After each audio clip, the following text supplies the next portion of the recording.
cavalière. Allez Emilia, allez c'est bien Emilia, 24 ans seulement, la première victoire de sa carrière. Cet homme est un génie, c'est Mozart sur des skis.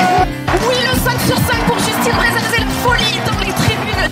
C'était un martin pêcheur, et bien là c'est un martin tireur, un drôle d'oiseau qui s'envole avec une carabine dans le dos. Magnifique, époustouflant, champion du monde. Bonjour à toutes et à tous et bienvenue pour un nouveau numéro du Biathlon en live, votre podcast 100% biathlon. Je suis très heureux de vous retrouver pour un nouvel épisode après une longue pause, il faut dire. Le dernier épisode date de début mai avec Gaëtan Paturel et aujourd'hui nous revenons en pleine forme à la mi-août en vue de cette prochaine saison qui s'annonce très très intéressante. Bon, il reste encore quelques jours, 104 jours avant l'ouverture de la Coupe du Monde à Östersund, mais allez, on est au taquet, on se lance en vue de cette prochaine saison. Et donc pour commencer, on va faire un petit tour de l'actualité, on va revenir sur les dernières actus des dernières semaines. Et pour ça, elles font leur rentrée des classes également. Ce sont Aurélie et Cassandre. Salut toutes les deux. Salut Romain. Hello. Tu vas bien? Oh bah ça va bien et toi Aurélie? Bah ouais, ça va super. Je suis contente de reprendre, de vous retrouver. Bah oui, ça faisait un petit moment depuis mars, et des briefs avec vous deux. Bon, il fait un peu chaud en ce moment. Aurélie, est-ce qu'il fait aussi chaud qu'en France, en Norvège? Aussi chaud, je pense pas, mais pour ici, il fait quand même très chaud. Donc les gens râlent, il fait trop chaud. Enfin, ils sont contents parce qu'il y a du soleil, mais il fait trop chaud la nuit. Mais voilà. Donc il fait bien chaud ici. Quand il fait trop chaud la nuit, c'est combien à Oslo? C'est quand les nuits passent pas en dessous de 20. Les gens, ils ont du mal à dormir. Ils appellent ça les nuits tropicales. Mais là, aujourd'hui, il faisait, je crois qu'au soleil, il devait quand même bien faire entre 27 et 28. Donc, il fait quand même chaud pour ici. Et puis, les habitations ne sont pas prévues pour la chaleur, elles sont prévues pour garder le chaud à l'intérieur. Donc, on a vite très chaud. Mais on parle pas de canicule quand même en Norvège Si, il y a eu cet été. Il y a eu une semaine ou deux où il faisait quand même 33-34 degrés. Ah oui, avec des nuits à 24-25. Donc, c'est une canicule aussi. Après, ça n'a pas duré si longtemps. Ça a duré ce qu'eux appellent la canicule ou ce qu'on a appelé la canicule. Ça a duré une bonne grosse semaine, 10 jours. Ça a quand même fait chaud tout l'été, pour la Norvège, on va dire, pour le nord. Donc, il n'y a plus de neige au tremplin d'Oslo, Aurélie? Oh non. Oh non. Mais ça reviendra. Oui, on espère pour la fin de saison en tout cas qu'il y aura un beau décor blanc pour les finales de avant, Oui, ce serait mieux quand même. Oui, ouais. évidemment. Cassandre, des vacances en Bretagne? Ouais, mer, à l'air marin. Voilà, les meilleures vacances, surtout en Bretagne. Donc, Ah bah, ça, tu préfères. Je suis convaincue, y a pas de souci. Mais venez pas tous parce qu'après les plages seront bondées, donc faut pas le dire trop fort. Exactement. Allez en Norvège, si on vous encourage à aller voir. Oui, venez. Voilà, il fait moins chaud. D'ailleurs, il y a la Aurélie, plage aussi. Oui, c'est vrai. Ouais, par contre, l'eau peut-être un peu fraîche, non, tout de même. Oh, ça va, en fait, il a fait tellement chaud finalement. Elle était bien au-delà de 20. Ouais, 12 degrés, ouais. Non, bien au-delà de 20, ouais. Donc non, ça va. Ça va. Vous pouvez venir. Aurélie, t'es venue en France quelques jours quand même cet été, et t'as une petite anecdote à nous raconter, je crois. Ouais. Je sais pas par où commencer. Non, c'est pas si fou que ça. En revenant de France, à l'aéroport de Lyon-Saint-Exupéry, j'ai eu l'agréable surprise d'attendre mon avion et de prendre le même avion que Johannes Bö et sa compagne. Ah oui, ça, donc ça fait des vacances. Vous avez passé les vacances ensemble? Vous êtes partis ensemble?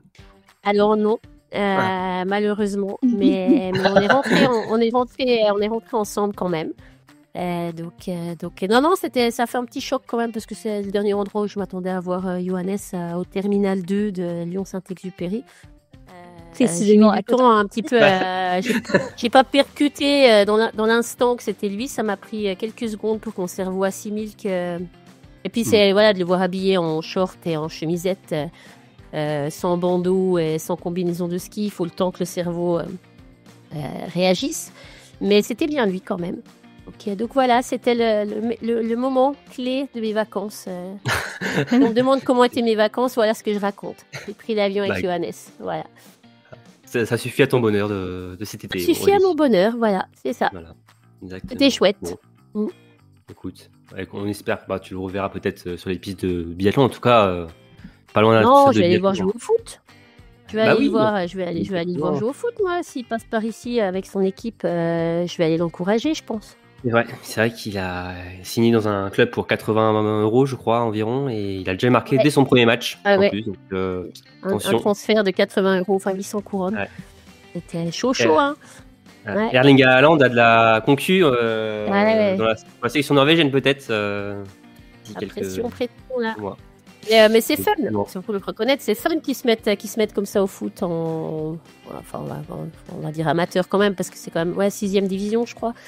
Mais bon, ça l'occupe. Oui, et puis c'est mis à la course à pied aussi. Hein. C'est un retraité actif. Un retraité actif. Je pense qu'il fait peu. Il s'est mis à la course à pied là, donc je pense qu'il. À mon avis, continue à s'absenter pas mal et puis à s'entraîner beaucoup. Ok, bon, on va laisser Aurélie sur son petit nuage redescendre un petit peu quelques minutes. Mais donc moi, je vais vous présenter un peu le plan de ce tour de l'actualité. Alors bon, malheureusement, on va commencer par une triste nouvelle, un sujet qui ne vous aura pas échappé durant cet été. C'est le décès tragique de Laura Dahlmeier à 31 ans, la biathlète allemande qui avait été arrêté sa carrière à 25 ans et est morte lors d'une sortie d'alpinisme au Pakistan. On reviendra sur ça, sur ce qu'a représenté Dahlmeier pour nous, mais aussi sa carrière, son palmarès qui est quand même exceptionnel pour une athlète qui a arrêté à 25 ans. On parlera également de l'info aussi de cet été, parce que alors il y a des infos mercato au foot durant l'été, ça on est habitué, mais il y a quand même une grosse info mercato biathlon, c'est que Zikri Mazé ne va pas prolonger avec la Norvège à l'issue de la prochaine saison olympique.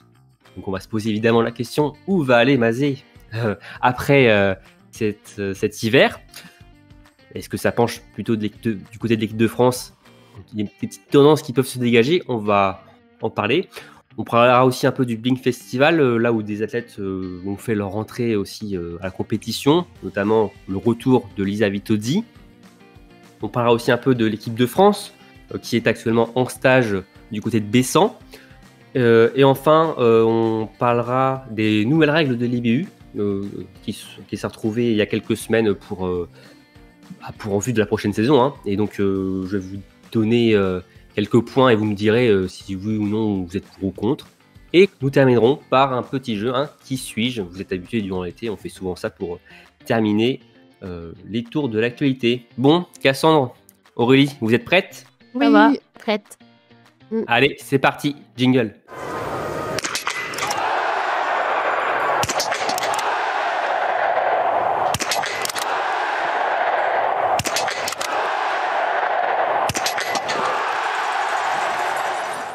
Bien, alors comme je le disais, on va commencer par parler d'une actualité qui nous a tous attristés.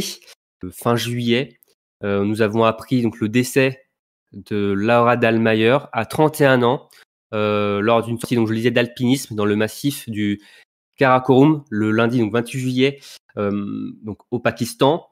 C'était une nouvelle forcément qui nous est tous tombée dessus, qui s'est passée, on va dire, en deux temps. Donc on a appris donc déjà le mardi qu'il y avait eu un signal comme quoi Laura Dahlmeier était entre la vie et la mort. Une nouvelle qui était venue de la part de sa camarade de cordée, qui elle s'en est sortie.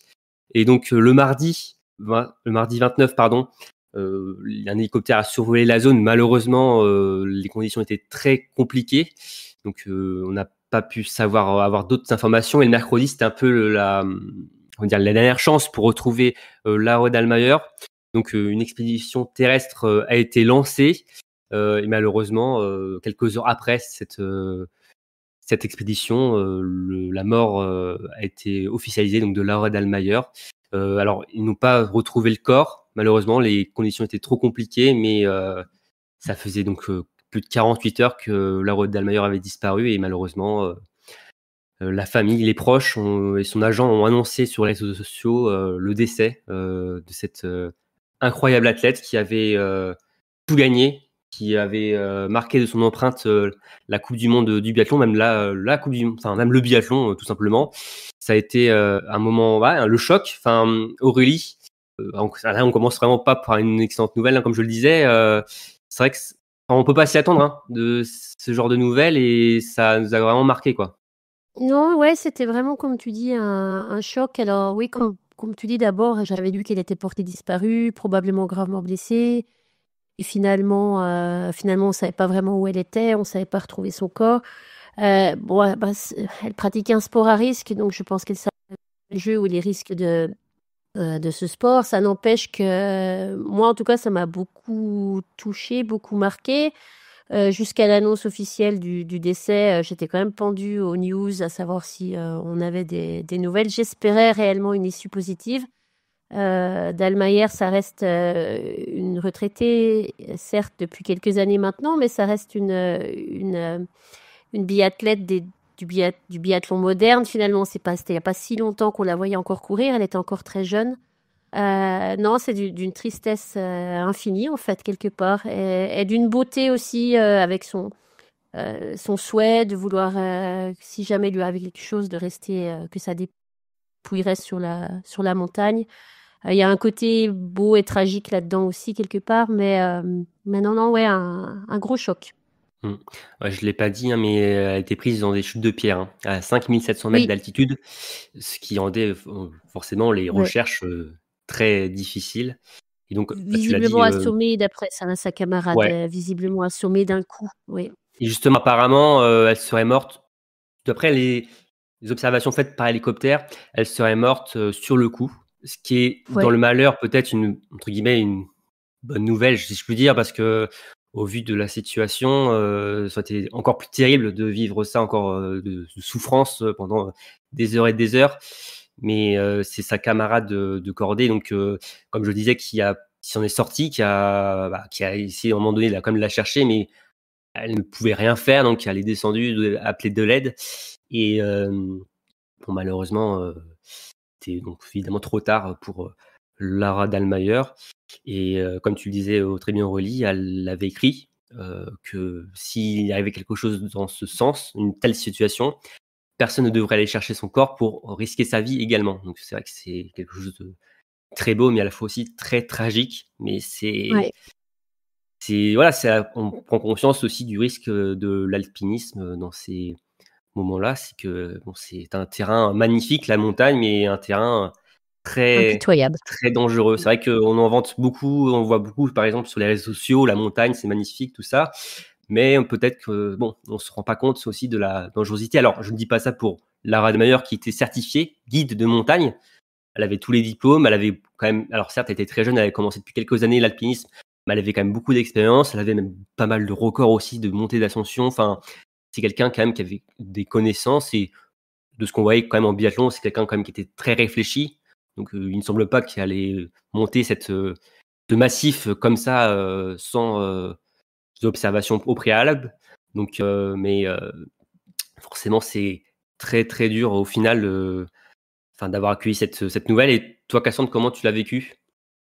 Bah, pareil, hein, on était un peu suspendus aux news, mais franchement, dès le début, dès le premier article que tu nous avais envoyé, Aurélie, c'était hyper alarmant quand même. J'avais pas trop d'espoir, franchement, du fait que déjà les secours n'arrivaient pas à intervenir. À la limite, on aurait pu avoir espoir si elle était dans une zone accessible, parce que les secours ont été prévenus assez vite et que donc, en tout état de cause, elle aurait peut-être pu être sauvée si elle n'était pas en effet décédée sur le coup.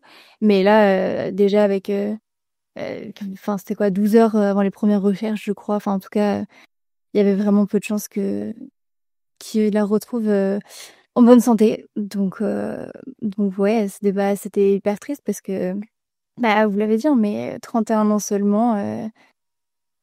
Puis c'est pas une nouvelle, à laquelle on va forcément s'attendre, comme tu disais Aurélie, oui, ça fait vraiment 5 ans qu'on l'a vu courir, donc c'est plus que du biathlon moderne là, c'est vraiment en sol pour être encore sur le circuit quoi.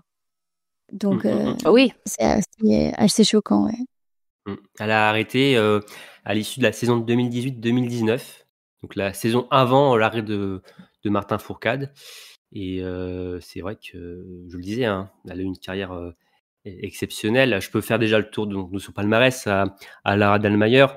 C'est donc 2 titres olympiques donc aux Jeux de Pyeongchang 2018. Donc là, elle avait fait le doublé sprint poursuite, plus aussi le bronze sur l'individuel. 7 titres de championne du monde, donc 4 en individuel, 15 médailles au total.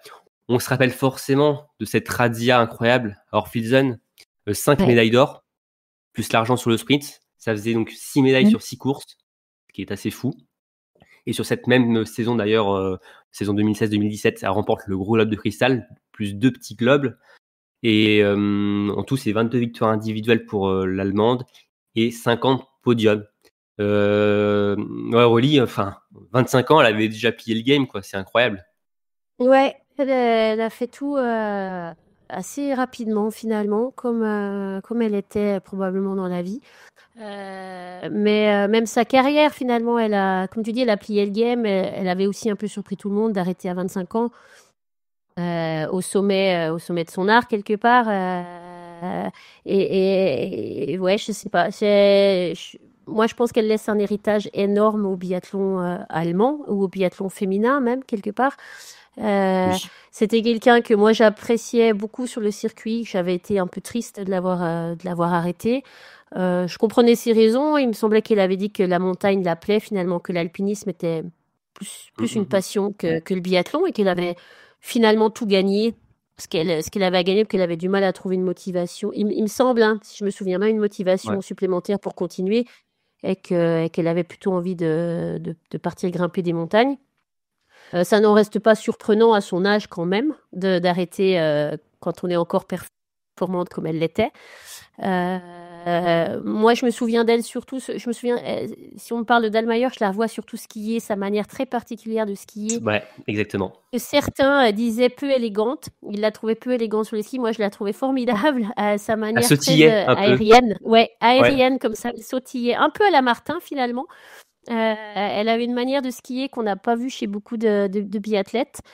Quand je pense à Dallmayr, je pense surtout, je la revois vraiment sur les skis à avancer à sa manière. Ouais. C'est exactement aussi mon souvenir d'ailleurs. C'est de l'avoir skié en montée, le petit saut.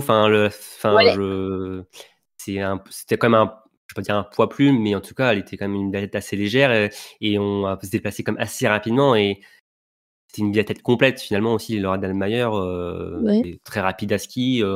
En tir, elle avait aussi des sacrées stats. Elle n'a pas remporté le gros lob par hasard en 2017 et c'est son style de ski aussi qui m'a aussi particulièrement marqué. Mais Laura Dallmayr avait dit de toute façon très tôt qu'elle ne ferait pas une longue carrière dans le biathlon. Donc, il n'y avait pas forcément de surprise par rapport à ça. Et c'est vrai qu'on a souvent fait le parallèle avec Magdalena Neuner, qui avait aussi arrêté au même âge, je crois, 25 ans, et qui aussi s'est construit un palmarès exceptionnel.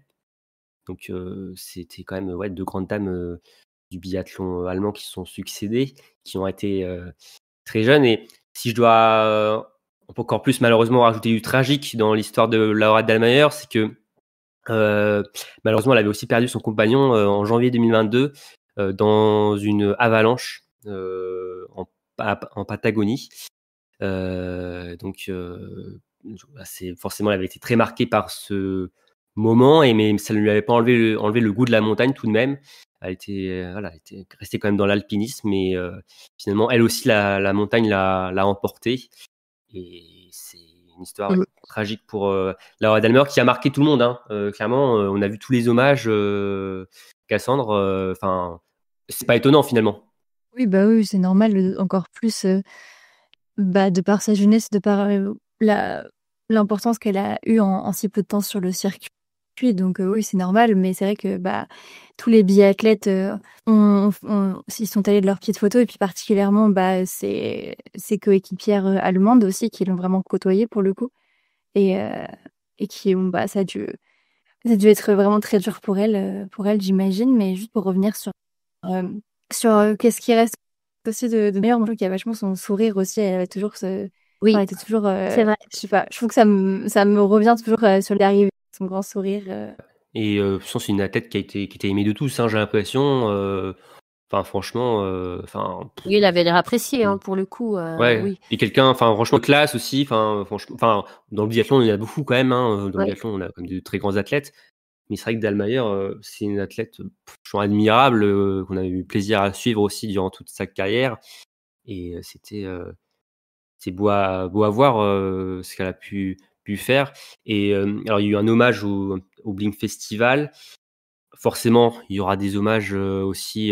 Alors, lors du show en Allemagne, à Munich, en octobre, forcément. Mm. Mais j'imagine aussi à Östersund, en ouverture, il y a forcément quelque chose de fait pour Lara Dallmayr. Il n'y aura pas de surprise. Même aussi en Allemagne, au Oberhof ou Ruppolding, Oui, il y aura probablement, oui. forcément quelque chose pour Laura Dallmayr. On ne sera pas surpris par rapport à ça. Mais c'est vrai que ça a été un peu la douche froide, hein, clairement. Ces nouvelles qui sont sorties d'un coup comme ça. Et c'est vrai que malheureusement, je le disais, ça s'est passé en 2 temps, mais au vu de ce qu'on savait les premières nouvelles, on a eu malheureusement plus trop d'espoir et malheureusement ça s'est confirmé 24 heures plus tard. Donc c'est vrai que bon, c'est une triste nouvelle pour cet été et forcément on a une pensée pour ses proches, surtout moi je pense surtout à ses proches, sa famille clairement qui peuvent pas faire leur deuil comme la plupart des gens parce que avec le corps de Lara Dallmayr qui n'a pas pu être rapatrié, ça doit être très très dur de pouvoir faire ce deuil là.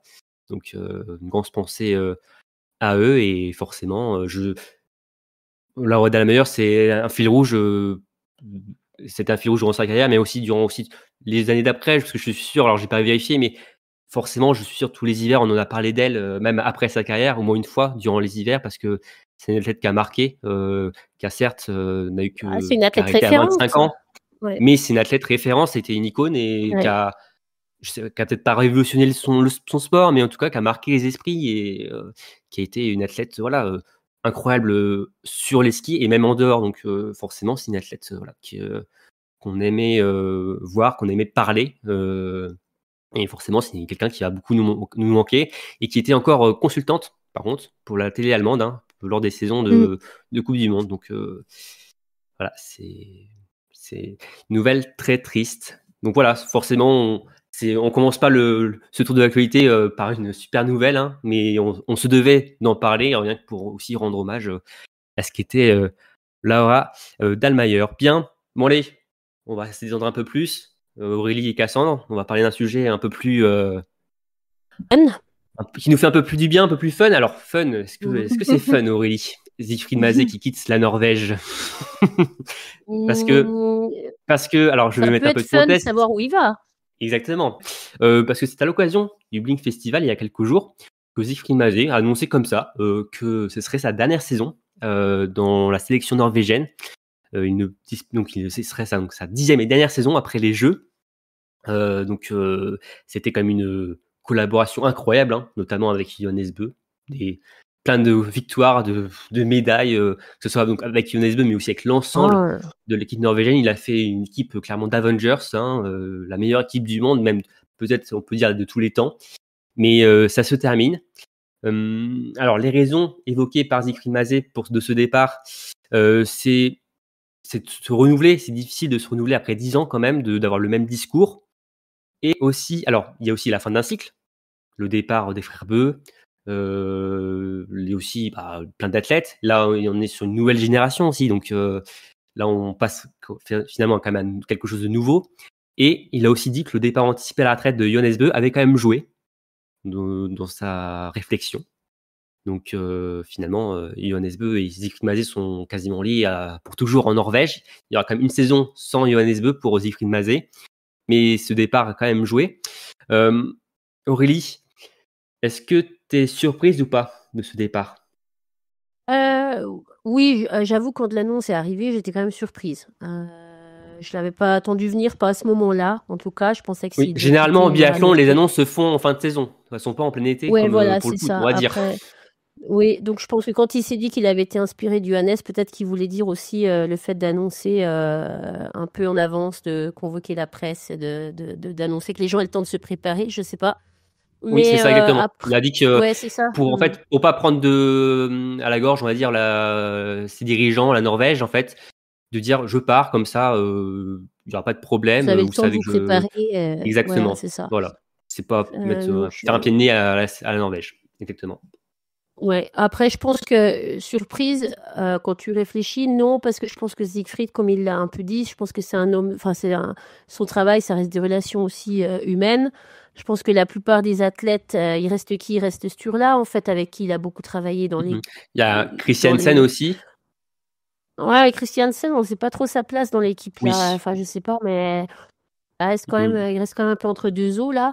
Mais il reste surtout Sturla avec qui il a beaucoup travaillé sur les dernières années. Après, c'est les petits jeunes qui montent. Je pense qu'il n'a pas réussi encore. Il aurait sans doute réussi avec le temps, mais il n'a pas encore réussi à créer une complicité comme il avait avec les frères Bö et Sturla et Christiansen. Et je pense qu'il sent sans doute un changement de génération et il se dit que peut-être c'est le bon moment de partir finalement. Maintenant, vu que ses poulains sont soit partis, soit peut-être sur le départ pour Christiansen. Bon, Sturla, il a l'air de rester un petit moment quand même. Mais je pense qu'il y a un peu de ça. Je pense que c'est un peu plus de l'humain que le reste. Après, j'entends aussi le fait que c'est sain de changer d'entraîneur et d'avoir un nouveau discours, des nouvelles méthodes, des nouvelles perspectives. Mais bon. Il y a peut-être aussi alors on ne sait pas s'il y en a en France, on va en parler un peu, mais de retourner chez lui aussi, Ouais, près de sa ça famille, aussi. ça doit jouer aussi. Ben, j'imagine, ouais, de vouloir se sédentariser peut-être un petit peu plus, même si tu restes sur toute la saison, tu voyages beaucoup, mais peut-être l'intersaison, de pas avoir à gérer ses athlètes en Norvège et plutôt pouvoir être chez lui, je sais pas. Sans doute, D'ailleurs, je pense que ça doit jouer avec l'âge. D'ailleurs, avant que Jonas Bö prenne l'avion avec toi, Aurélie, on a vu Eh oui, qu'il était allé chez Siegfried, justement. mais c'est pour ça qu'on a pris l'avion ensemble. On n'a pas Exactement. pris Voilà. l'avion en même temps, on a pris l'avion ensemble. Notez bien la différence. Et Cassandre, alors on disait c'était pas surprenant finalement avec tout ce qu'on a dit, mais bon, c'est quand même un petit choc quand même cette annonce en plein été là. Déjà, de le faire en plein été, c'est vraiment trop bizarre, je suis d'accord, parce que du coup, les hommages, dans le sens les remerciements, on va dire, étaient plus, entre guillemets, au mois d'août, et du coup, j'avais l'impression qu'ils partaient déjà maintenant de l'équipe de Norvège.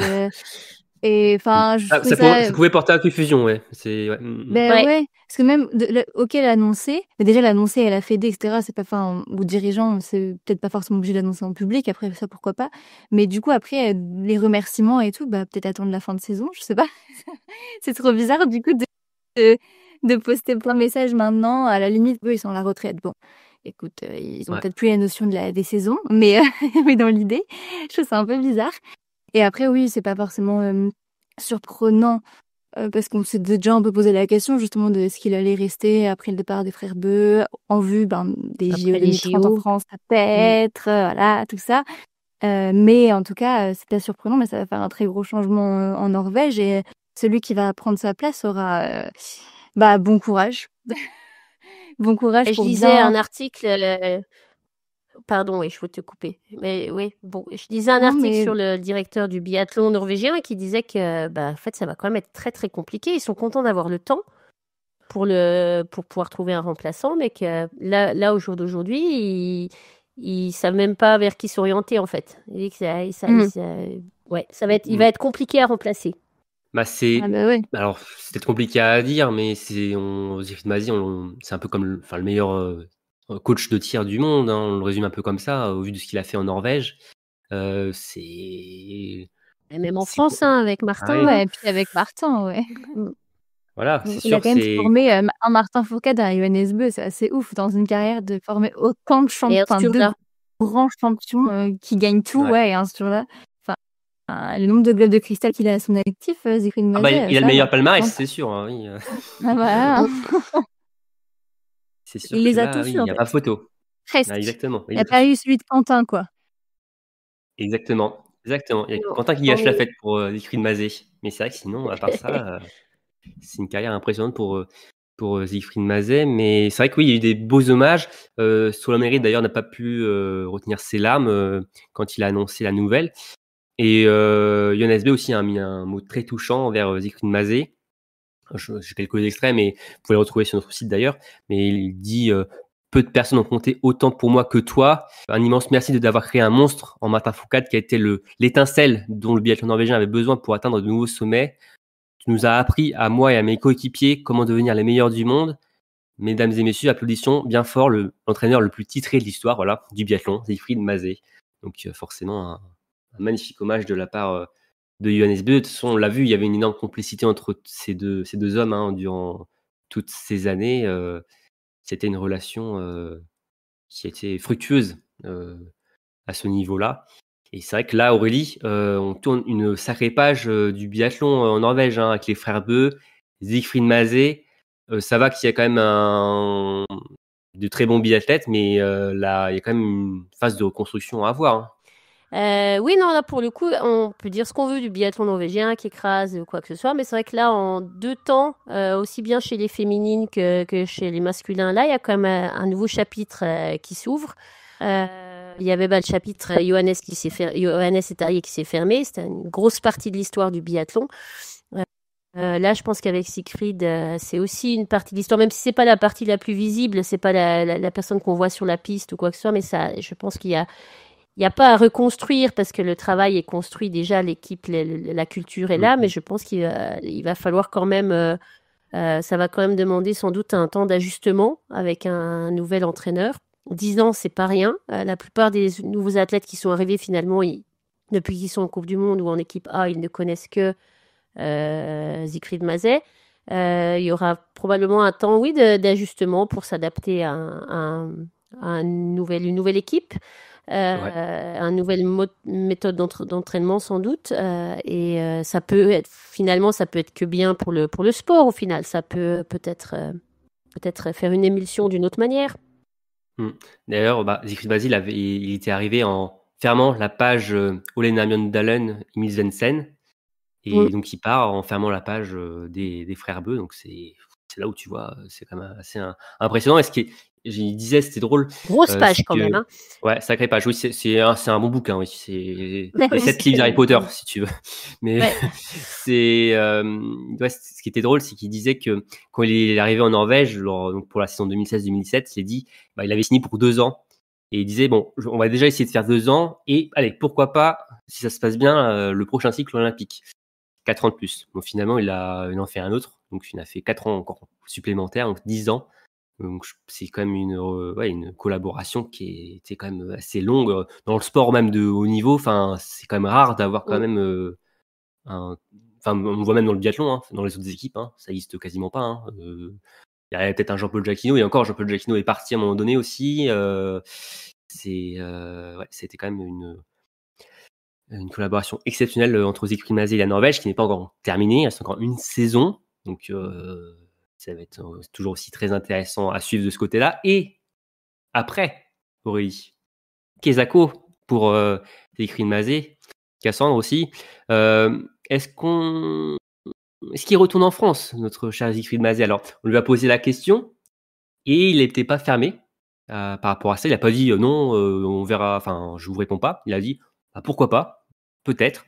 Je prends le temps de répondre. On verra d'ici la fin de l'hiver, par contre, pour étudier cette question. Mais alors, la France, pourquoi pas? Alors, il y a plusieurs arguments. Déjà, il y a les JO 2030 qui seront disputés en France.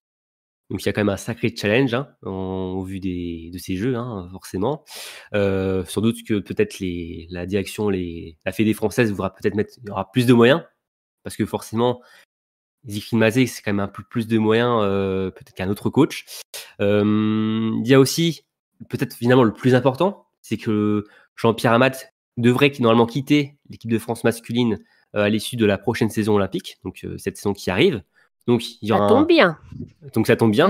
Finalement, il y aura une place laissée vacante. Alors, beaucoup parlent de Jean-Paul Jacquinot, mais chez les femmes, il sera remplacé normalement par Patrick Favre, qui est déjà en place. Et bon, Siegfried Mazé a toujours entraîné des groupes masculins. Alors, on peut toujours basculer chez les femmes, mais peut-être qu'il y a toujours cette volonté d'entraîner un groupe masculin. Mais en tout cas, donc un siège est laissé vacant. Et moi, on parlait souvent donc, du projet Martin Fourcade, du projet Johannes Bö. Moi, je pense au projet avec Perrault, finalement, pour Siegfried Mazé. Un projet intéressant, qu'on voit déjà le niveau d'Éric Perrault, alors qui peut encore en plus perfectionner. Ça peut être un challenge très, très intéressant, en plus en vue donc, des Jeux Olympiques. Avec tout ça, Aurélie et Cassandre, il y a quand même des bons arguments pour qu'ils reviennent du côté de l'équipe de France. Ouais, carrément. Pour moi, le meilleur. Franchement, moi, j'y Vas-y, crois, hein. vas-y, Cassandre. Ouais. Ouais, j'y crois parce que déjà pour tous les bons arguments que tu as dit, puisque plus ce qu'on a dit au début, comme quoi revenir en France pour l'intersaison, etc., ça peut peut-être sur le plan personnel être c'est quelque chose dont il a envie. Et puis comme par hasard, une place qui se libère. Enfin, je veux dire, franchement, Ouais. Normalement, c'est presque trop beau pour c'est être dans la logique des Ouais. choses. Voilà, c'est Jean-Pierre Amat devrait quitter l'équipe de France. Mais bon, comme Jean-Pierre Jacquinot devait quitter l'équipe de France féminine il y a 2 ans aussi, mais après là, on sait, il y a les Jeux Olympiques, forcément, c'est souvent l'année où il y a des gros changements. Donc a priori, Jean-Pierre Amat devrait quitter les Bleus. Ouais. Bah ouais, après, franchement, bon, je mets pas beaucoup de pièces dessus, mais moi, j'aimerais bien le voir entraîner les femmes. Voilà. Parce qu'il dit qu'il veut du changement. Donc, je me dis, il peut revenir en France, mais avec les femmes. Comme ça, voilà, ça fait un changement. Après, tout comme en je le disais, il y a gardant. Patrick Favre qui arrive, qui devrait être là Bah ouais. pour les coacher. Donc, Bah oui, c'est pour ça que bon, je mise pas beaucoup dessus. Mais franchement, je trouve que c'est intéressant, en tout cas. Et puis, à la limite, du coup, si c'est pas en France qui revient, aller se challenger sur entraîner les femmes d'une autre équipe d'un autre pays, ça serait hyper intéressant à voir, quoi. Aurélie, t'en penses quoi? Moi, je pense un peu pareil. De tous les arguments que tu as donnés, je pense que pour moi, le plus parlant ou le plus valable, c'est le projet Éric Perrault. Je pense que c'est comme ça un peu qui fonctionne Siegfried, de ce que j'ai cru comprendre ou vu ou observer. Donc, je pense que ça peut être un challenge qui l'intéresse de monter Éric encore plus au sommet. D'autant plus qu'il pourra continuer à entretenir son Norvégien avec Éric si c'est son entraîneur. Après, oui. Après, je trouve quand même qu'il est quand même resté quand même vraiment vague dans ses entretiens, enfin son interview où il a pas dit insiste aussi que... sur le fait qu'il a envie de changement, qu'il a envie de nouvelles expériences. Donc je sais pas si la France rentre dans cette optique-là. Donc je sais pas, mais ce serait chouette quand même qu'il revienne en France. Alors chouette, je pense que tous les trois on serait pour. Alors j'ai vu quelques commentaires qui sont toujours pas remis du départ de Siegfried Mazé vers la Norvège il y a 10 ans. 10 ans après. Donc, Ouais. Voilà, oui. Mm-mm. Donc bon, c'est un qui sont toujours c'est un peu un là. trait pour la vie alors. Ouais. Exactement. Mais et justement, je me pose la question, oui, est-ce que ça va être encore un traître x2 en passant peut-être du côté de la Suède? Est-ce qu'il serait capable, Aurélie? Parce que alors, ce serait intéressant, dis donc. Ce serait intéressant parce que déjà d'un point de vue technique, la Suède, c'est un peu compliqué niveau tir. Jean-Marc Chablot, il a depuis quelques années, peut-être ou avec les Jeux Olympiques, il y aura peut-être un changement. Est-ce qu'il pourrait passer du côté de la Suède? Romain, t'es en train de dire qu'il veut faire un projet Samuelson? Moi, j'y crois pas. Ou Poncy. Ouais. Mais alors là, niveau traîtrise, là, on touche à quelque chose parce que passer de la France à la Norvège, ça reste moins traître que passer de Johannes Bö à Samuelsson. Là, on touche au sublime en termes de traîtrise et de drama dans le biathlon.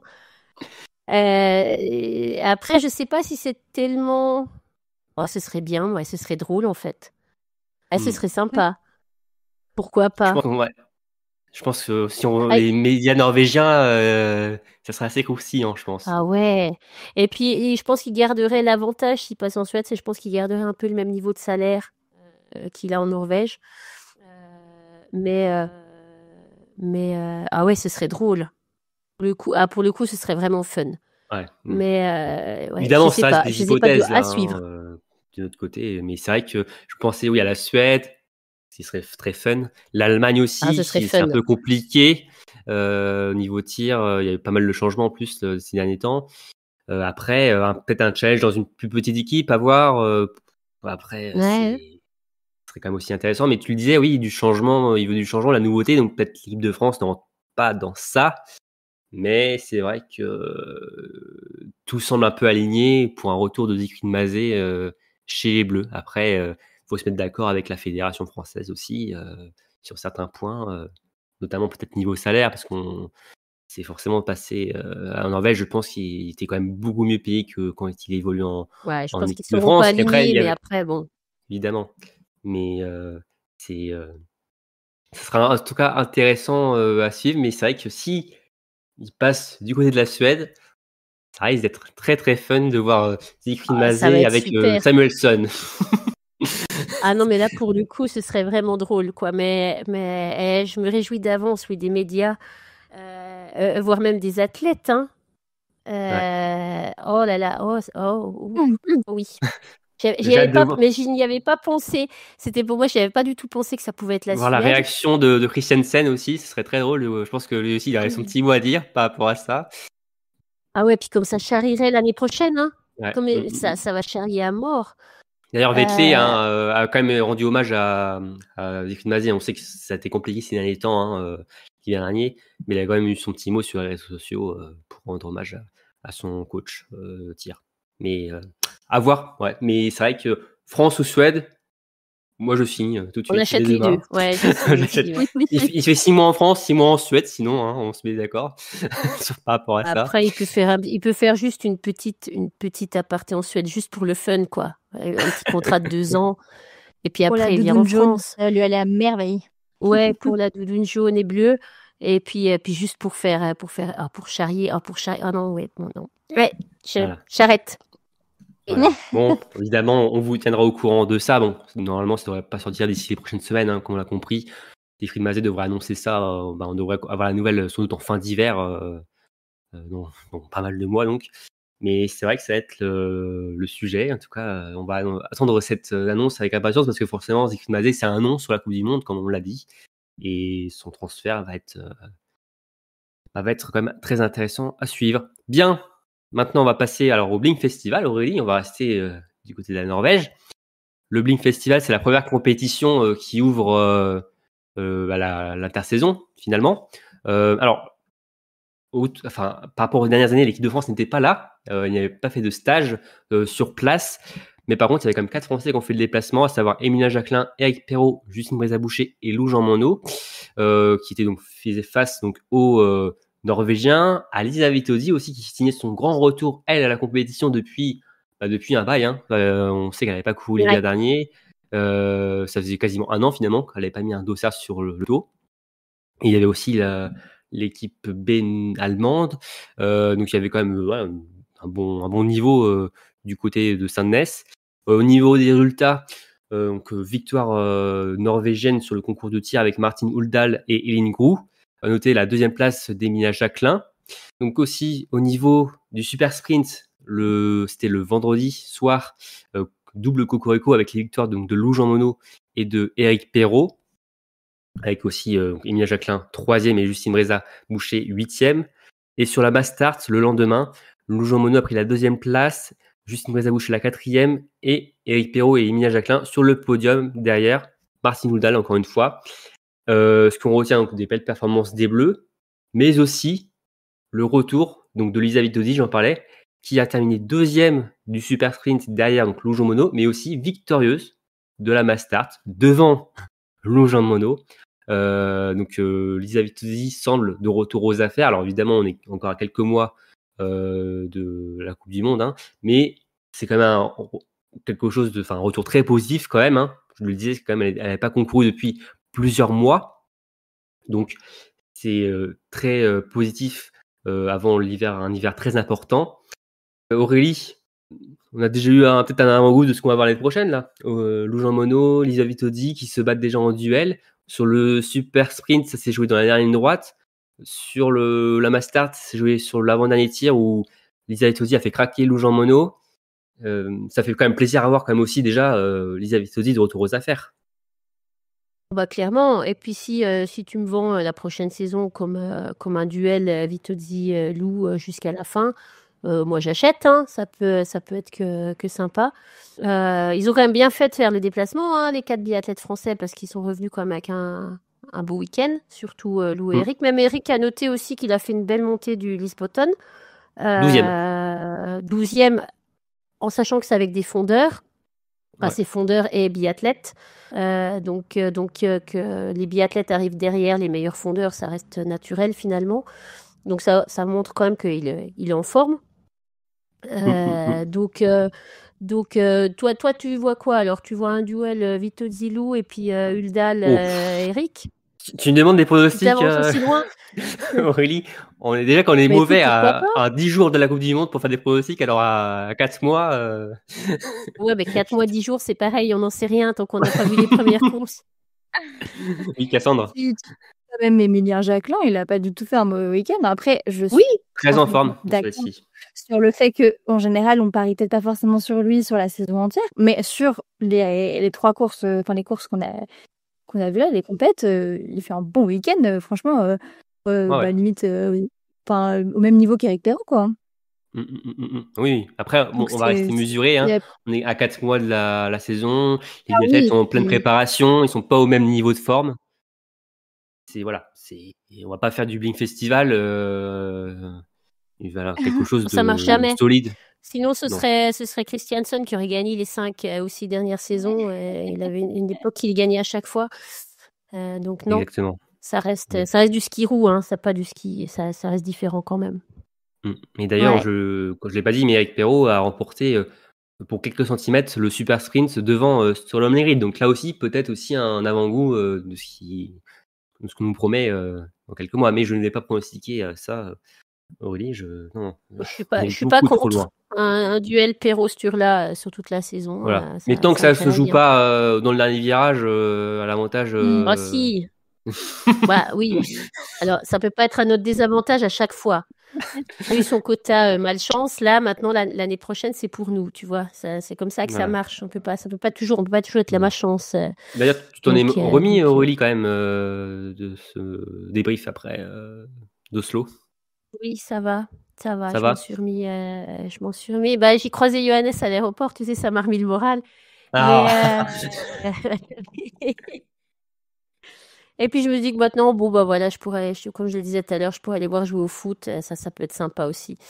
Mais bon, non, je m'en suis remis, mais c'était un week-end fort en émotion, effectivement. Oui. Il a fallu s'en remettre. Hein. C'est vrai qu'on avait tourné le podcast, le débrief quelques heures après. On ne faisait pas les fiers ce Ouais, moment-là, c'est sûr. c'était lourd. Mais c'était très très lourd, évidemment. Donc oui, donc le Bling Festival, forcément, c'est un moment incontournable. Je disais première compétition de cet été. Je vais vous donner le programme de cet été. Malheureusement, on le sait, hein, pas de Martin Fourcade Nordic Festival à Annecy cette année. Voilà, la mairie Ah, c'est d'Annecy ne moche, ça. voulait plus du show de Martin Fourcade. Donc Martin a zappé cette année. Normalement, enfin on espère, il y aura le retour du Martin Fourcade dans le Festival l'année prochaine, ou on ne le sait pas encore, mais bon, bah en tout cas, il devrait y avoir quand même un retour. A priori, il y a quand même pas mal de communes, de villes qui ont été intéressées par ce show. Mais donc, il y a quand même une compétition hein, le 31 août. C'est le City Biathlon de Dresden. On y est habitué hein, chaque année. Mais là, donc, il a pris la place du Martin Fourcade Nordic Festival à cette date-là. Et il y aura 4 Français. Il y aura donc Lojo Monod, Eric Perrault, Quentin Fillon-Maillet et Océane Michelon. Donc les 4 Français seront en Allemagne le 31 août prochain. Le week-end du 20 et du 21 septembre, il y aura le premier Summer Tour à Arson. Le 18 et 19 octobre, le deuxième à la Fécla. Et d'ailleurs, le 19 octobre, il y aura donc le Loop One, le nouveau show de l'EBU, donc sur le site olympique de Munich. On verra comment ça se déroule. Normalement, sera diffusé, hein, parce que c'est une diffusion, c'est un show de l'EBU, donc a priori, il y aura des droits pour les diffuseurs.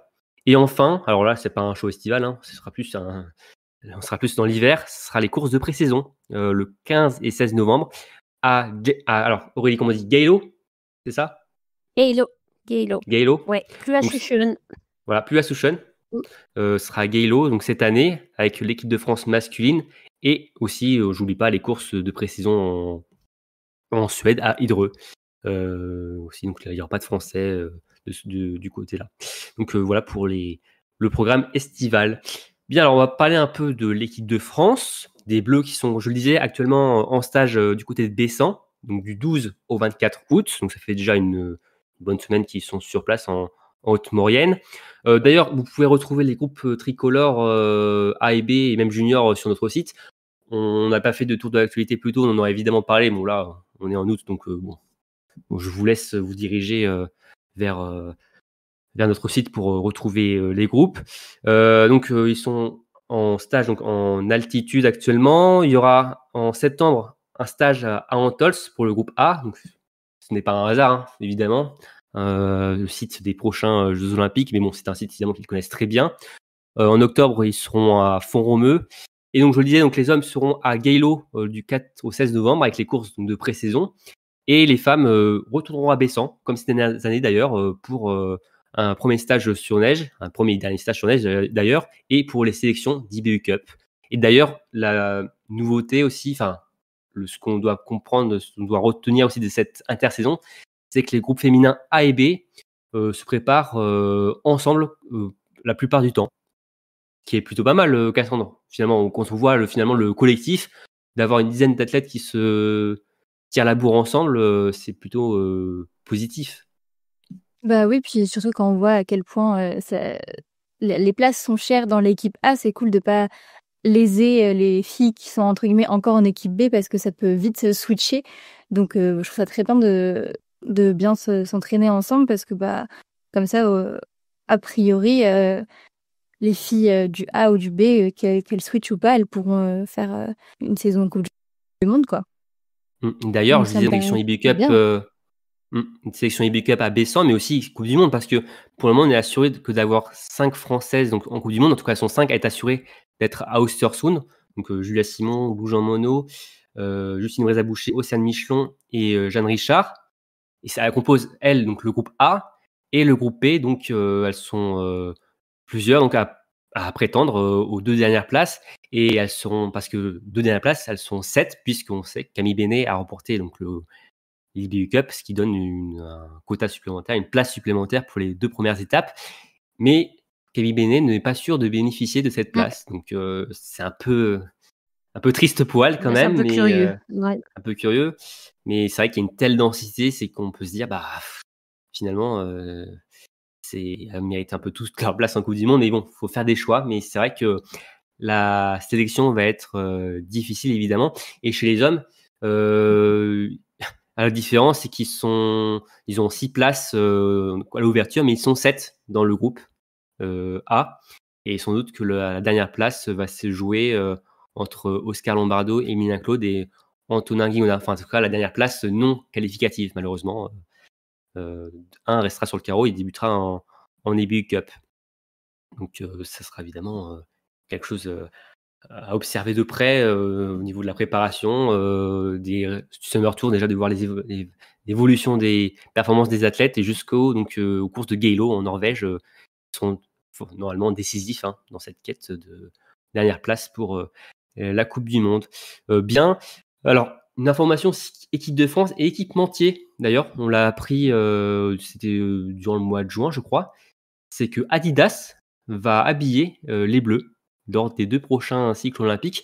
Kraft est l'équipementier de l'équipe de France depuis ce cycle olympique qui a débuté en 2022.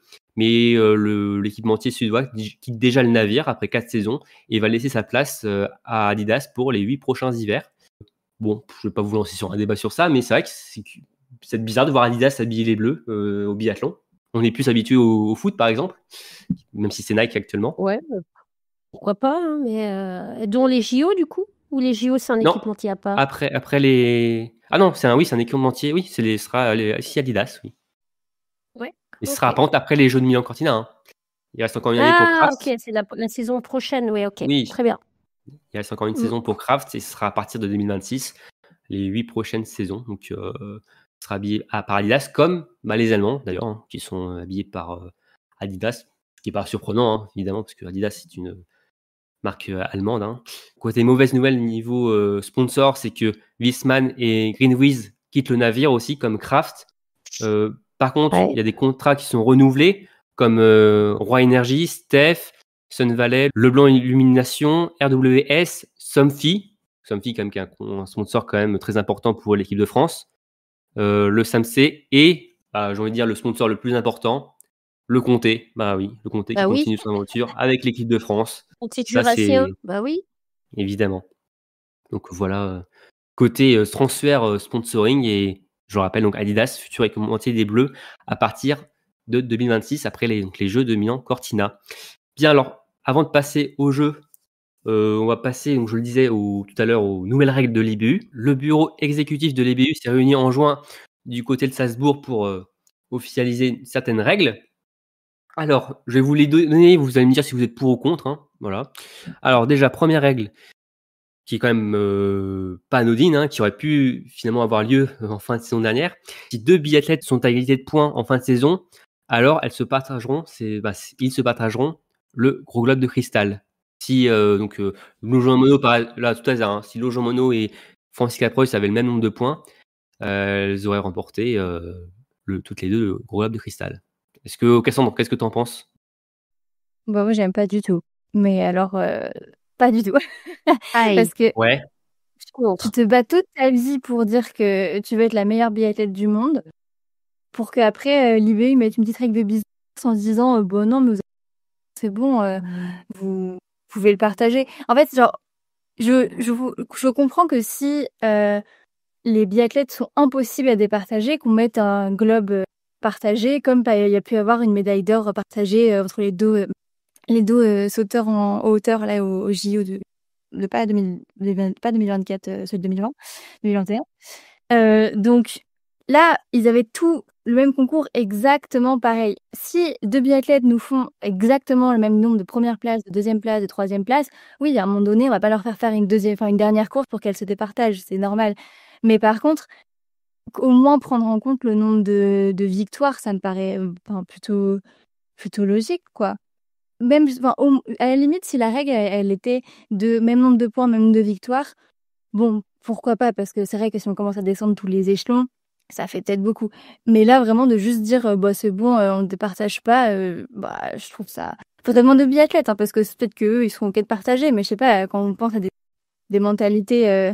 là, je pense à Eric Perrault, qui, quand il est 3e dans le sprint, il est pas content, bah, je pense que tu gagnes le gros globe en mode partagé, t'es pas hyper...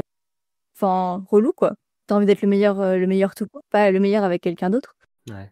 Bah, par exemple, tu vois, Cassandre aussi, le scénario qu'on a eu à Oslo avec cette chute, ça avait, on va dire que Lojo Mono était en tête du classement, et là, le fait d'être 3e a été à égalité de points avec Preuss, mais Preuss remportait le gros globe à la différence de victoire. Là, si finalement elle aurait pu le remporter à égalité de points, juste à égalité de points, t'aurais été pour ou contre? Bah, franchement, contre. Ça change rien. J'aurais eu le seum, hein, c'est sûr. Toujours. Non, mais Mais... non, si t'aurais pas eu le seum, si elle était à égalité de points, qu'elle remporterait finalement le gros globe de cristal à égalité de points avec Preuss, finalement. Non, mais elle dit que je suis contre ça. Bah si, je suis contre ce principe-là. Donc elle aurait perdu le gros globe et j'aurais eu le seum, mais je préfère qu'elle le perde et qu'elle ait le seum que qu'elle le gagne partagé avec Preuss en mode monde des bisounours. C'est la compétition, hein, c'est pas... Voilà, on ne distribue pas des chocolats à la fin. Bon, des peluches, vous me direz, mais bon, quand même. Ah bah, dans les paniers garnis qu'ils ont des fois, c'est peut-être des petits chocolats sur les podiums. Aussi chocolat. Ah. Aurélie, toi, qu'est-ce que tu en penses? Moi, je suis contre aussi, parce que je pense que... Bon, après, ça reste un scénario qui n'est pas... Oui, c'est très rare. C'est pas le scénario le plus probable, voilà. J'ai pas souvenir d'un tel scénario. Oui. Moi non plus, mais effectivement, ça peut arriver, mais ça reste un scénario, on va dire, qui a peu de chances d'arriver. Mais en théorie, je suis contre un peu pour les mêmes raisons que Cassandre, parce que je pense que voilà, partager un gros globe, c'est un peu aussi partager son prestige en deux. Après, je comprends le principe, hein, qu'on peut récompenser, parce que finalement, c'est le nombre de points. Il y en a peut-être une qui a gagné plus de victoires, l'autre qui a été plus régulière. Enfin, l'une ou l'un. Mais je pense quand même que la victoire doit... comme Cassandre, en fait, je pense qu'il y a quand même moyen de trouver à les départager en nombre de victoires, au moins un minima. Je pense qu'on pourrait même faire le podium total, quoi, descendre à première place, deuxième place, troisième place. Après, au-delà, effectivement, Je pense pas non plus que les athlètes soient en majorité pour ça non plus. Enfin, j'aurais du mal à comprendre comment ils peuvent être, enfin, en sachant qu'ils sont compétiteurs et comment ça peut être positif pour eux, mais non, moi plutôt contre. Je pense que c'est pas, pour moi, c'est pas une bonne idée. Ouais. C'est pas Ouais, ce que parce j'ai envie que de voir. J'ai pas envie de voir un gros globe partagé, voilà. ouais, parce que finalement, dans la plupart des autres sports, il y a toujours cette règle de différence après de première place, deuxième place, tout Ah ça, oui, hein. Notamment la Formule 1, ouais. c'est comme ça aussi que Ah ça oui. fonctionne, même comme je dis quasiment dans tous les sports. Et au football, tu as aussi la différence de but, tout ça, tu as plein de victoires. Enfin, c'est vrai que ouais, moi aussi, je suis plutôt contre, mais comme tu le disais, Oli, bon, c'est un scénario qui arrive jamais, enfin, qui est très rare, donc je pense qu'on y échappera C'est que les pour le gros prochaines années. globe, hein, c'est Ouais. pas pour les petits globes quand même. Pas bonne question, mais j'espère quand même. C'est vrai que j'ai pas vu. J'avoue, j'ai pas Les petits l'information. globes, ça me dérange moins pour le coup. Je trouve que c'est Ah ouais, parce que ça me moi, je dérangerait trouve que moins c'est que le beaucoup gros globe. plus facile d'avoir, enfin, je sais pas, ça me paraît plus facile d'avoir le même nombre de points sur des petits globes, donc du coup, pour moi, ça Oui, démultiplie notamment sur Bah, du coup, ça me dérange l'individuel. moins. Ouais. Sur du course, quoi. Tu veux te faire Voilà. premier, Non, mais là, on va se deuxième. retrouver avec 5. Ah oui, comment on fait s'il y a 3 personnes qui ont le même nombre de points? Ils 16? Ouais. Ouais. Je sais pas, hein. Bah ouais, mais sur les Ce serait sur les dommage, petits oui, globes, que je trouve que ce serait pas choquant. ce serait dommage que 50 athlètes remportent le gros globe de cristal. C'est vrai, en effet, Cassandre. Ouais. Mais ça devrait pas arriver, je pense. Ce serait quand même une saison incroyable, hein, si on en arrivait là. Ce serait du jamais vu. Alors, deuxième changement, c'est désormais le ou la vainqueur, hein, de la Coupe du Monde a son quota personnel pour la prochaine saison, en tout cas pour l'ouverture de la prochaine saison. Par exemple, c'est-à-dire que les Allemandes, par exemple, auront 7 à Östersund parce que Franziska Preuss a remporté le gros globe. Donc une sixième place donc, sera libérée et Preuss aura son propre quota. Par contre, pour les Norvégiens, alors, ce tour-là a remporté le gros globe, donc on pourrait se dire, il apporte un quota. Non, parce qu'en fait, Isaac Frey a remporté l'IBU Cup et lui aussi rapporte un quota. Et en fait, le quota maximum pour une équipe en début d'hiver c'est 7. Ouais, Donc, ils ont maximisé. voilà, donc statu quo pour la Norvège, ça reste à 7. Et donc à Et 8, comme du coup, on c'est pourrait. lequel qui est privilégié? C'est celui personnel de l'Aigred ou celui de l'IBU personnel? Quand Il même, me semble que là, il c'est fait pour l'IBU Cup. Et je crois que ça Ah reste quand ouais? même pour l'IBU Cup. Ouais, oui, parce que dans les règles, c'était écrit que s'il y avait déjà un quota de 7, ce quota n'était pas additionné, Attribué, quoi. D'accord. attribué, exactement. Autrement dit, si ce tour-là se blesse, il reste un quota de 7.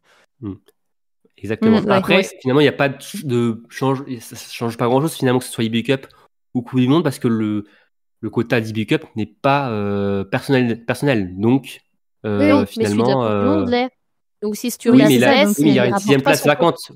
Oui, mais il y a la sixième place serait vacante. Donc finalement, elle pourrait être acquis. Ouais, c'est vrai. Ouais, c'est vrai. Exact. Ah, si Preuss se blesse, du coup, il y aura qu'un quota de 6. Exactement. Tout à fait. Là, Ouais. oui, ce scénario-là, Mm. si Preuss se blesse, il y aura un quota de 6. Par contre, pour les Norvégiens, ça restera à 7. Voilà. Donc, pour vous, alors je sais même pas si j'ai envie de vous dire si c'est pour ou contre, mais est-ce que c'est utile ou pas? Enfin, qu'est-ce que vous en pensez? Ouais, je pense que c'est utile comme une équipe pour la Norvège, ça peut être utile parce qu'effectivement, il y a des gens derrière qui ont un niveau pour jouer en Coupe du Monde. Après, dans d'autres équipes, peut-être que c'est un peu gâché parce qu'il y a peut-être pas d'athlètes à remplir. Enfin, pour remplir l'équipe. Je sais pas trop. Après, le problème, c'est que finalement, Ouais. ces quotas toujours supplémentaires viennent toujours des mêmes équipes finalement. C'est La ça, Norvège, c'est l'Allemagne, ça. la France. Et on voit qu'en fait, l'IBU est quand même dans une stratégie de base quand même à faire un sport qui acquiert un maximum de nations, avec notamment tu vois, le relais mixte simple qui est quand même beaucoup plus sélectif. Mais même temps, mais au final, on met des quotas supplémentaires qui sont apportés qu'aux grosses nations. Donc, je trouve ça limite un peu contradictoire finalement avec la stratégie de l'IBU. De rajouter des quotas et à un moment donné, Ouais. quota sur quota supplémentaire, trop de quotas quoi. Enfin, je trouve que ça fait quand même beaucoup de quotas en début de Ça saison fait et fin beaucoup de de saison. quotas. Après, je comprends le côté sportif aussi, quoi. Quand t'as des athlètes qui peuvent jouer en Coupe du Monde, mais qui peuvent pas parce que il y en a 6 trop bons devant eux, alors que il reste quand même, ils pourraient faire des top 10, top 15 sur le niveau Coupe du Monde. Ça reste dommage, sportivement parlant. Mais Ouais. effectivement, après, ça peut écraser, ça peut faire une nation qui écrase encore un peu plus les autres nations. On n'a pas envie que ça devienne comme le ski de fond, mais bon, je sais pas. C'est compliqué, en fait. Je comprends les deux perspectives, en fait, quelque part. Ouais. J'aurais presque préféré l'inverse en soi, que le quota personnel soit pour celui qui gagne l'IBU et que gagner le classement, ça donne juste un quota en plus, quoi.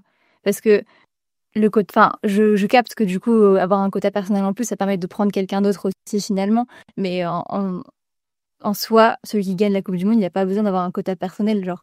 Oui. Alors que celui qui gagne l'IBU, ça serait plus, si on fait un parallèle avec la F1, c'est comme pourquoi le champion de Formule 2, il n'arrive pas en F1, c'est un peu pareil. Pour moi, ce serait logique de donner un quota personnel à celui de l'IBU pour qu'il puisse continuer à progresser, quoi, finalement. Et gagner sa place. Pour le coup, je suis d'accord. C'est très rare que le vainqueur de la Coupe du Monde ne soit pas sélectionné sur la saison suivante. Ouais. Non, puis c'est son quota, quoi. Pour le coup, c'est la personne qui a gagné l'IBU. Je comprends pas que ce soit pas un quota personnel. C'est peut-être plus une question d'honneur, on va dire. T'as gagné la Coupe du Monde, donc t'as un petit bonus. Je sais pas. Ça permet d'amener un concurrent en plus sur la Coupe du Monde, finalement. Celui qui gagne l'IBU. De le faire au quota nation, ça permet de peut-être faire plus la navette pour des biathlètes qui sont entre Coupe du Monde et IBU et que la personne se fasse pas léser parce qu'elle n'a pas gagné le IBU Cup parce qu'elle a fait des étapes en Coupe du Monde. Donc bon. C'est vrai, c'est vrai. Après, c'est vrai. Ça peut, c'est vrai. Moi, j'aurais finalement préféré parce que finalement, c'est une question aussi de ce quota finalement personnel, mais c'est finalement au final une question de nation. Autant finalement donner un quota supplémentaire pour l'équipe qui a remporté le classement des nations finalement. Pour le coup, oui. Alors certes, ça serait toujours les mêmes, la Norvège, France, Allemagne, tout ça, mais finalement dans la logique des choses, je trouverais ça peut-être plus cohérent, plus logique finalement, et ça apporterait finalement un peu plus d'importance aussi à ce classement des nations, qui est déjà aussi important, hein. Ça donne aussi des quotas pour la saison prochaine, mais bon après ça a toujours un peu plus de valeur ce classement, et dans la logique des choses, parce que comme je le disais, finalement c'est toujours une question de nation au final, c'est quota personnel, donc je trouverais ça finalement plus logique, pourquoi pas donner au classement des nations. Mais bon, là ce sera pour donc le vainqueur et la vainqueur de la Coupe du Monde précédente. Alors c'est pas un changement, mais a priori, alors ça avait fait beaucoup de débats l'an dernier, notamment au niveau des athlètes, mais le système de départ qui a été tant décrié devrait être maintenu. Alors ça va être officialisé dans les prochaines semaines, mais du fait que les leaders partent vers la fin de la liste de départ, cela serait donc maintenu. Bon, ça fait quand même pas mal de bruit l'an dernier, Aurélie et Cassandre. Bon, finalement, c'est un peu tassé, on n'en a plus beaucoup parlé. On s'y est habitué finalement presque. Bon. Ça reste les meilleurs devant quand même, hein. Oui, c'est voilà. les meilleurs qui gagnent quand même au final, donc je sais pas si ça a fait une si grande différence que ça. Mais donc que ce soit maintenu ou pas, finalement, peu importe. Ça me dérange pas. Ça donne peut-être effectivement un petit peu plus de visibilité à des athlètes qui montent jamais sur la cérémonie des fleurs, quoi, qu'on voit jamais. Ça permet peut-être un peu de garder un peu suspense tout au long de la course parce qu'on voit les grands noms. Oui, faut le dire, c'est surtout une question d'audience aussi, du début à la fin de la course. Donc ça laisse un peu la course en suspens. Bon, après, est-ce que l'audience est au début de la course du coup mais je sais pas. Je pense généralement, que tu te poses, tu vois le départ de la course, c'est à telle heure, tu te mets devant quand même, tu vois. Moi, oui. Toi et moi, oui. Et Cassandre, parce qu'on aime le biathlon, mais on aime le biathlon d'une façon un peu nerd, quoi. Mais il y a peut-être des gens qui se disent, bon, je sais qu'ils arrivent une demi-heure après. Si c'est un individuel, j'ai pour le leur temps, biathlète préféré. Voilà, c'est ça, quoi. Tu vois. Mais je sais pas. Après, je sais pas. Hein, je spécule. Hein. Mais bon, on a quand même vu au-delà de tout au long de la saison dernière, finalement, ça reste quand même les meilleurs qui jouent devant. Donc voilà. Après, est-ce que, je sais plus, peut-être que vous allez me dire si il y a eu une course où les conditions ont drastiquement changé, mais je sais pas, il n'y a pas forcément le souvenir qu'il y avait une course et il y a eu des inquiétudes par rapport aux conditions, quoi. Pourquoi passer à Nové? Ils ont fait quand même plusieurs changements en fin d'hiver à Pokljuka, Nové Mesto, où justement, par contre, les leaders étaient partis au début, je crois. Oui, c'est ça, en fait, c'est vraiment. Oui, en fait, c'est vraiment une question d'audience, quoi. Point barre. Leur volonté. Parce que quand il y a des conditions qui changent et que ça peut pénaliser les meilleurs, bah, on leur refait choisir où ils veulent partir, en fait. Donc, Oui, ouais. bah oui. Ouais. J'ai envie de dire, en vrai, Ouais, c'est pour pas leur foirer leur classement, quoi. ouais, bah oui, non, mais logique.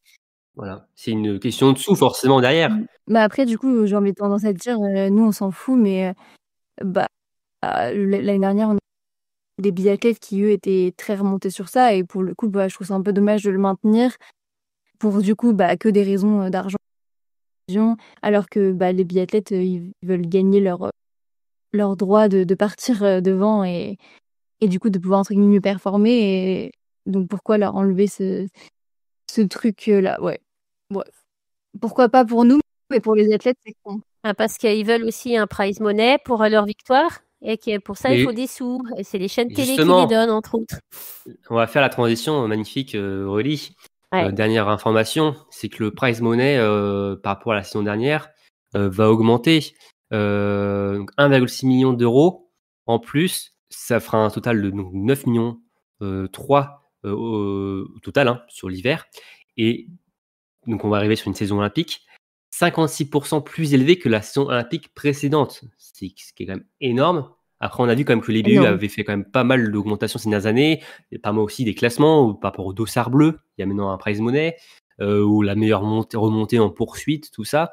Et par contre, ce qui est aussi intéressant par rapport à les BU, c'est que c'est le même prize money que l'an dernier. Alors vous allez me dire, bah attends, je comprends pas, tu as dit que ça augmentait de 1,6 million. Oui, parce que l'an dernier, il y avait les championnats du monde, et cette année, il y aura les Jeux Olympiques. Et les Jeux Olympiques n'apportent pas de prize money de la part de l'IBU.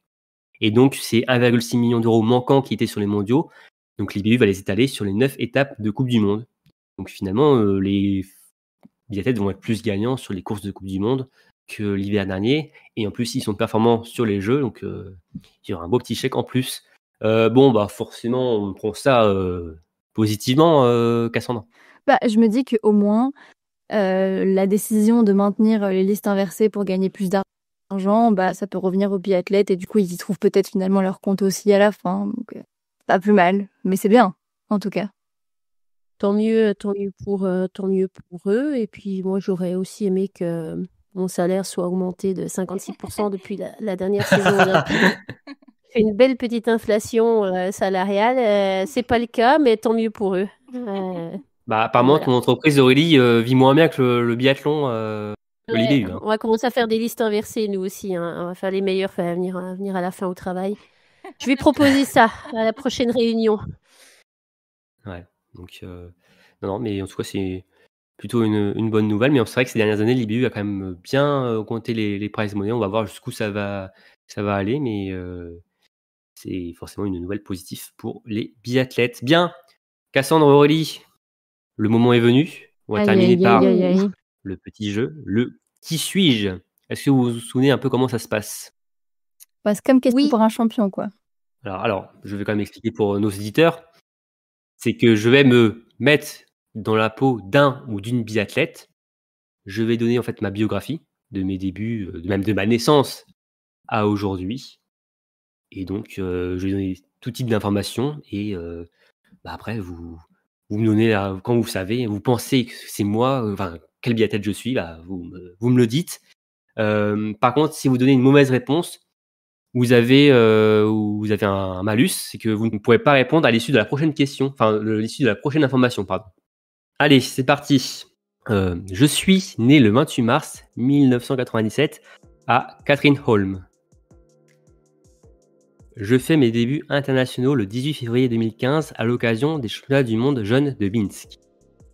D'ailleurs, je termine ces mondiaux en catégorie junior sur le relais masculin face notamment à Émilien Jacquelin. C'est un athlète que vous connaissez, je crois, Émilien Jacquelin. Donc peut-être que déjà ça vous situe un peu le biathlète. J'ai une idée, mais j'attends. 2 hivers suivants, 2016 donc 2017, je découvre la Coupe du Monde en ouverture à Östersund, un circuit que je ne quitterai plus par la suite.